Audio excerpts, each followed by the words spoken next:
गौर से देखें इन चेहरों को, इनके बीच की जिज्ञासा को। दुनिया में कहीं भी, चाहे कोई भी प्राकृतिक आपदा हो या इंसानी शरारत, ये पहुंच ही जाते हैं और घर पर कहकर आते हैं कि इंतजार ना करना।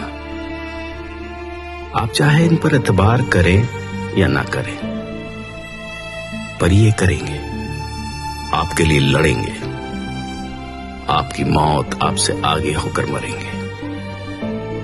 इनको कोई फिक्र नहीं कि क्या सजा होगी,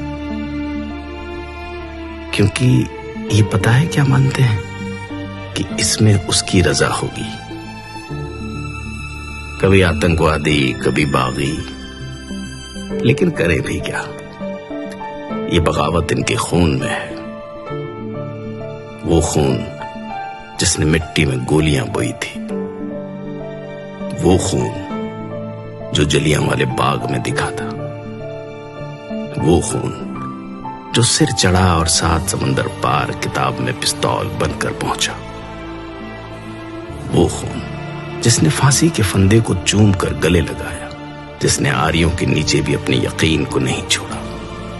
यकीन जो हंसते हुए तपती तवी पर बैठ गया, चांदनी चौक में शीश देकर, चमकौर में तीरों की बारिश में भीगते हुए आकर खड़ा हुआ सरहद की उस नींव पर, जिस पे उभरा इंसानियत का महल। आइए जरा देखें तो सही, ये जो बीते कुछ समय से सड़कों पर घूम रहे हैं, ये असल में हैं कौन? इन माताओं की इतनी कौन सी मजबूरी थी कि वो भी साथ चल पड़ी?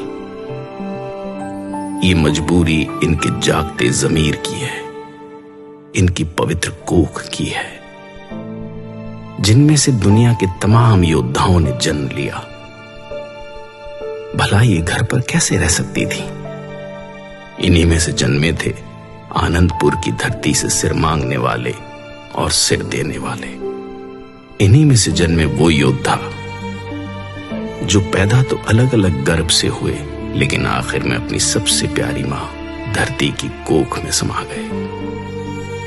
ये वही हैं जो रक्षा करते हैं, चाहे अधिकारों की हो या सरहदों की।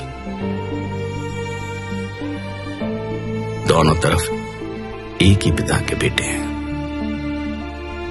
दोनों अपने अपने फर्ज निभा रहे हैं। अगर कुछ बीच में है तो बुरी सोच की सरकारों की बैरिकेड्स। इनका इतिहास पढ़ने पर पता चलता है कि पहली बार बागी नहीं हुए। जब जब हक और सच के लिए आवाज उठाने की जरूरत पड़ी, ये सब अपनी अपनी जगह आगे आकर लड़े हैं। ये लोग जिनकी भाषा, पहरावा, त्योहार और संस्कृति तो अलग हो सकती है, लेकिन अंदर की आग एक ही है, एक अच्छे देश के निर्माण का सपना, जिनका सबसे पहला धर्म हो इंसानियत। ये वही है जो मौत को सामने देखकर हंस हंस कर जयकारे लगाते हैं।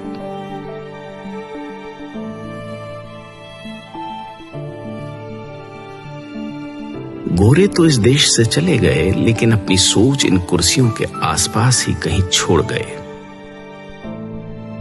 जिन पर बैठने वाले चेहरे तो बदलते हैं, लेकिन लोगों को बांटकर राज करने की बुरी नीयत नहीं बदलती। लेकिन ये कैसे लोग हैं जो हर बार इस बंटवारे को गिरेबान से पकड़ लेते हैं?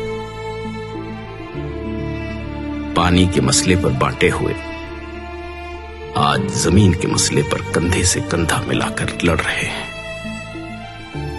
इनके माथे की लकीरों में तवारीख लिखी गई है। इन्हें सिर्फ झुर्रियां समझने की गलती ना कर लेना। इन आंखों ने अपने हाथों से तैयार कर बेटों को मौत की बारात भेजा है। वो आंखें जिन्होंने आजादी के सपने देखे, जो दंग रह गई जब शीशम की चमकदार कुर्सियों पर बैठे मखमल के कुर्तों ने आजादी के नाम उजड़ जाने का शाही फरमान जारी कर दिया। सिर्फ हाथ बदले हैं, हथियार आज भी वही है, चोटें आज भी वही है। लेकिन इन भले मानसों ने उजड़कर भी पता है क्या कहा? नानक नाम चढ़दी कला, तेरे भाने सरबत का भला। आप रूप अमीक अन पुस्तते बरकातोत गर्भगन सरपंजन आप रूप ईश्वर की रजा को सबसे ज्यादा मानने वाले किसान सब कुछ यही तो पाल रहे हैं।